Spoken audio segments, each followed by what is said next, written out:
Class 6, Chapter 4 Sorting Material into Groups। Hello student, you are watching V Shiksha channel. और आज हम material के बारे में डिस्कस करने वाले हैं। मटेरियल का मतलब होता है वो सब्सटेंसेस जो हम अपनी डेली लाइफ में यूज़ करते रहते हैं और जिनके द्वारा जो नई चीज़ें बनाई जा सकती है। तो जो ये चैप्टर है ये बहुत ही इम्पोर्टेंट है। इसमें हम देखेंगे कि मटेरियल को जो हम ग्रुप में क्यों करना चाहिए, हमें क्या इससे जो बेनिफिट्स है। इससे ये हमें ये बेनिफिट होंगे, देखिए हम आसानी से इसको जो है आइडेंटिफाई कर सकते हैं, इसकी प्रॉपर्टीज़ को हम जान सकते हैं। और जब तक हम प्रॉपर्टीज़ को नहीं जान पाएंगे तब तक हम मटेरियल को यूज़ नहीं कर सकते हैं। तो इस चैप्टर में हम देखेंगे कि कैसे जो है मटेरियल को ग्रुपिंग किया जाता है, उसकी क्या प्रॉपर्टीज़ है और उनके आधार पर ही जो हम कोई भी मटेरियल को यूज कर सकते हैं। तो लेट्स बिगिन।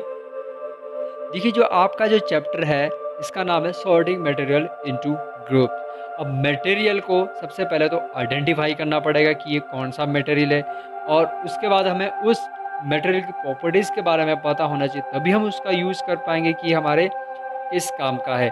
देखिए हमारे आसपास जो बहुत सारे ऑब्जेक्ट होते हैं, तो जो भी हमारे आसपास के ऑब्जेक्ट होते हैं वह या तो एक मटेरियल से बने होते हैं या फिर बहुत सारे मटेरियल से बने होते हैं।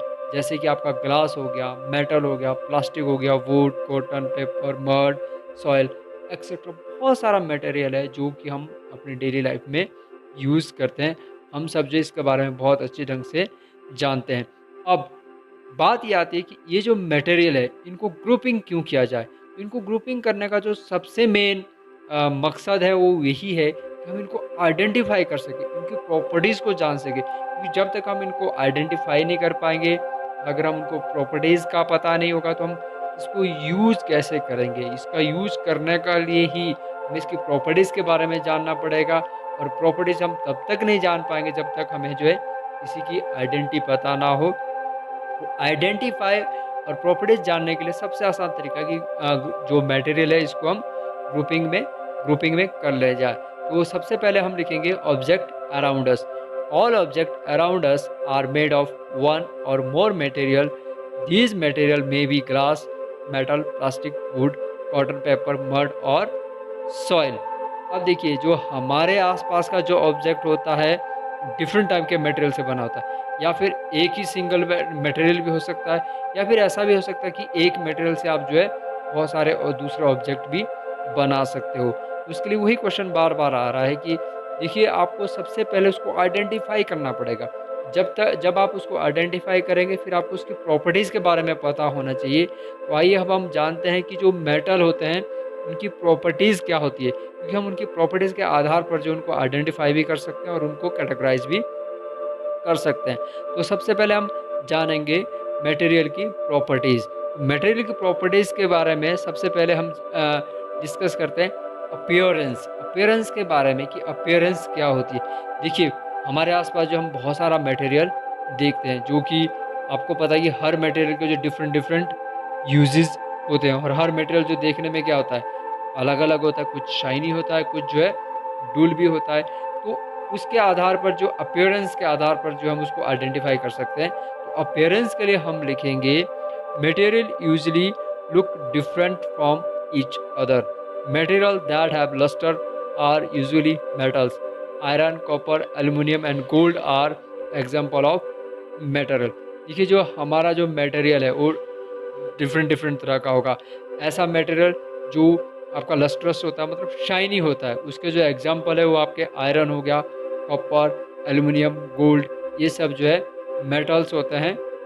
जो इनकी अपीयरेंस जो है कैसी होती है, इनकी मतलब जिनकी अपीयरेंस शाइनी होती है या जिनकी अपीयरेंस आपकी लस्टर मतलब चमकदार होती है, वो ज़्यादातर जो है मेटल्स ही होते हैं। अब हम दूसरी प्रॉपर्टीज़ के मटेरियल की जो दूसरी प्रॉपर्टी है उसके बारे में जानते हैं, and that is hardness. Hardness का मतलब है कि उसके अंदर कितनी उसकी रिजिडिटी है, वो कितना स्ट्रॉन्ग है। Material which can be compressed or stretch easily are called soft, while some other material which are difficult to compress are called hard. इसके एग्जाम्पल है cotton and sponges and is soft while the iron is hard। तो आपने देखा होगा कि जो हमारे आसपास जो मटेरियल पड़ा होता है, कुछ मटेरियल बहुत ही मुश्किल होता है जिसको हम उसको कंप्रेस ही नहीं कर सकते, और कुछ को हम आसानी से कंप्रेस कर सकते हैं। तो जिस मटेरियल को हम आसानी से कंप्रेस कर सकें उसको जो हम सॉफ्ट मटेरियल कहते हैं। लेकिन जिसको आसानी से ना तो कंप्रेस किया जा सकता है और उसके ऊपर जो है ना उसको हम स्क्रैच कर सकते हैं, तो उसको हम उस मटेरियल को हम हार्ड मटेरियल कहते हैं, जिसके कि एग्जांपल आपके आयरन, वुड, ये सब जो है मटेरियल हार्ड है। तो आपने देखा जो मटेरियल की जो दूसरी प्रॉपर्टी है वो क्या है, उसकी हार्डनेस। पहली प्रॉपर्टी हमने अपीयरेंस देखी थी और दूसरी प्रॉपर्टी हार्डनेस। अपीयरेंस का मतलब कि दिखाई कैसा देता है, लस्टर है, चमकदार है या फिर चमकदार या डुल है। और दूसरे की हार्डनेस की हार्ड है या सॉफ्ट है। जो मटेरियल होता है वो हार्ड भी हो सकता है, सॉफ्ट भी हो सकता है। अब हम अपनी तीसरी प्रॉपर्टी की आगे और बढ़ते हैं, जो कि है सॉल्युबल और इनसॉल्युबल। देखिए जो सब्सटेंसेस होता है, अगर वो वाटर के अंदर पूरी तरह से घुल जाए, डिसॉल्व हो जाए, डिसअपियर हो जाए, हमें दिखाई ना दे, उसको हम कहेंगे कि कैसा मटेरियल ये सॉल्युबल है। इसका उल्टा अगर वो नहीं घुलता या हमें अपियर होता है तो उसको हम कहते हैं इनसॉल्युबल। सॉल्युबल का मतलब है ऐसा मटेरियल जो वाटर के अंदर इजीली मिक्स हो जाता है, और इनसॉल्युबल इसका ऑपोजिट जो आसानी से या फिर इसके अंदर मिक्स ही ना हो, पार्शियली मिक्स होता है फिर मिक्स ही ना हो, उसको हम इनसॉल्युबल वाटर कहते हैं। तो हम लिखेंगे सॉल्युबल और insoluble. Substances completely disappear or dissolve in water are called soluble, and which do not disappear and do not mix with water all called insoluble in water। अब आपको आसानी से समझ में आ गया होगा कि सॉल्युबल मैटर कौन सा होगा और इनसॉल्युबल। बस आपने वाटर का ध्यान रखना है कि वाटर के अंदर जो मटेरियल आपका मिक्स हो जाता है वो सॉल्युबल, और जो मिक्स नहीं होता वो आपका इनसॉल्युबल। क्योंकि अगर हम वाटर की बात करें तो वाटर जो है एक इम्पोर्टेंट रोल प्ले करता है हमारी लाइफ के। हमें पता है कि हमारी बॉडी को जो वाटर की बहुत अधिक ज़रूरत होती है। क्यों ज़रूरत है? क्योंकि बॉडी के अंदर जो है, हमारी बॉडी के अंदर बहुत सारे ऐसे लार्ज मात्रा में जो बहुत सारी मतलब आप कह सकते हो कि प्रोटीन्स होते हैं, मिनरल्स होते हैं, विटामिन्स होते हैं, जो वाटर के साथ जो डिज़ोल्व हो जाते हैं और हमारी बॉडी में फंक्शन करते रहते हैं। तो इसलिए हमारी बॉडी को जो है वाटर की बहुत अधिक ज़रूरत होती है। अगर हम अब लिक्विड की बात करें, देखिए वाटर के अंदर आपने भी सॉलिड देखा कि सॉलिड जो घुल गया वो सॉल्युबल, जो नहीं घुला वो आपका इनसॉल्युबल। तो लिक्विड्स भी ऐसे होते हैं, जो कुछ लिक्विड ऐसे होते हैं जो वाटर के अंदर आसानी से मिक्सअप हो जाते हैं, और कुछ एक ऐसे भी होते हैं जो मिक्सअप नहीं होते हैं। तो लिक्विड्स के बारे में हम लिखेंगे some of them completely mix with water and some of do not mix with water and form a separate layer. देखिए लिक्विड जो आपका लिक्विड होता है वाटर के अंदर जो आपका मिक्स नहीं होता, वो अपनी एक सेपरेट लेयर बना देता है। जैसे कि आपका एग्जांपल होगा ऑयल। अगर आप वाटर के अंदर ऑयल डालोगे तो वो ऊपर ही फ्लोट करेगा और उसकी अपनी एक लेयर बना देती है जो उसे वाटर से अलग रखती है। अब हम गैस की बात करते हैं। तो देखिए कुछ गैसेस ऐसी होती है जो वाटर के साथ मिक्सअप हो जाती है, और कुछ ऐसी भी होती है जो वाटर के साथ जो है मिक्स नहीं होती है। मतलब गैसेस सॉल्युबल भी हो सकती है और इनसॉल्युबल भी हो सकती है। तो अगर आप सॉल्युबल गैस की बात करें तो उनमें से ऑक्सीजन एक है जो कि बहुत ही इम्पोर्टेंट है, जिसके कारण जो आपने देखा होगा कि जो वाटर बॉडीज़ के अंदर जितने भी आपके एनिमल्स होते हैं, प्लांट होते हैं, उनके सर्वाइवर के लिए वो जो वाटर के अंदर जो डिज़ोल्व ऑक्सीजन है उसका ही यूज़ करते हैं। तो गैसेस के बारे में हम लिखेंगे some gases are soluble in water and other are not। Oxygen gas dissolved in water is very important for the survival of animals and plant live in water। अच्छा, अब हम बात करते हैं ऐसे ऑब्जेक्ट की। देखिए आपने देखा होगा कुछ ऑब्जेक्ट ऐसे होते हैं जो पानी के अंदर फ्लोट करते हैं, और कुछ ऐसे भी होते हैं जो पानी के अंदर डूब जाते हैं। तो इसमें से अगर आप देखें जो आपको ड्राई लीव्स हो गया, लाइट प्लास्टिक मटेरियल हो गया, वो अगर आप वाटर के अंदर डालोगे, वो आपका जो पानी के ऊपर क्या करेगा, वो आपका फ्लोट करेगा, उसके अंदर जो है वो डूबेगा नहीं। जबकि अगर आप नील, स्टोन, की एक्सेट्रा ये सब अगर आपने वाटर के अंदर डाले तो आप देखोगे कि वाटर के अंदर जो है सिंक हो जाती है, वाटर के अंदर डूब जाते हैं। देखिए ये इसके बारे में आप ज़्यादा डिटेल में जो बड़ी हायर क्लासेस में पढ़ोगे। अभी आपको सिर्फ इतना ही याद रखना कि कुछ मटेरियल ऐसा होता है जो फ्लोट करता है, और कुछ मटेरियल ऐसा होता है जो पानी के अंदर सिंक करता है। और इसके लिए सिंपली आप इतना याद सकते हो कि लाइट मटेरियल है वो आपका फ्लोट करेगा, और जो आपका हैवी मटेरियल है वो आपका सिंक हो जाएगा।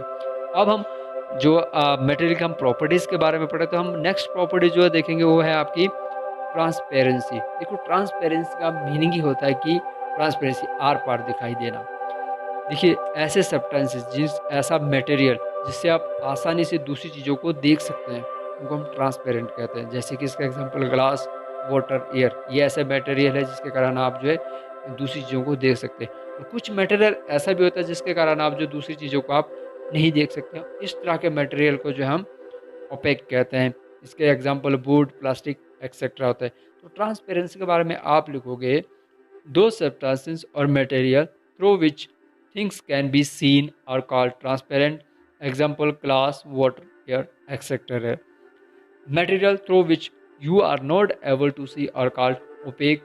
Example wood, plastic, etc. देखिए जो आपका ट्रांसपेरेंस मटेरियल होता है, इसमें क्या होता है कि इसमें आपकी लाइट जो है क्रॉस कर जाती है, और जिसके कारण आप जो है दूसरी थिंग्स को इजीली देख सकते हो। जबकि जो आपका ओपेक मटेरियल होता है उसमें आप देख नहीं सकते, क्योंकि उसके अंदर जो लाइट जो क्रॉस नहीं कर सकती है, वो लाइट को या तो वो लाइट को जो है अब्जॉर्ब कर लेता है, जिसके कारण जो आप दूसरी चीज़ों को नहीं देख सकते हैं। अब ये आप कुछ मटेरियल ऐसा होता है जिसके अंदर अगर आप मान लीजिए जो अपने में से सिर्फ पार्शियली लाइट जो है जाने देते हैं, तो उसको हम जो ट्रांसपेरेंट कहते हैं। Material through which object can be seen but not clearly are known as transparent. इसका एग्जांपल है plastic sheet, thin plastic sheet, glass etcetera. तो ये एक ऐसा मटेरियल है कि इसमें क्या होगा कि आपकी लाइट जो क्रॉस करेगी, लेकिन कैसी क्रॉस करती है, पार्शली। आप किसी चीज़ को क्लियरली नहीं देख सकते हो, आपको जो धुंधला-धुंधला दिखाई देगा, आपको लगता है कि दिखाई दे रहा है, लेकिन वो धुंधला-धुंधला जो दिखाई देता है, उसका आपका एग्जांपल देखिए कि thin plastic sheet, glass etcetera. तो आपने देखा कि अब आप समझ गए होंगे कि why do we need to group material.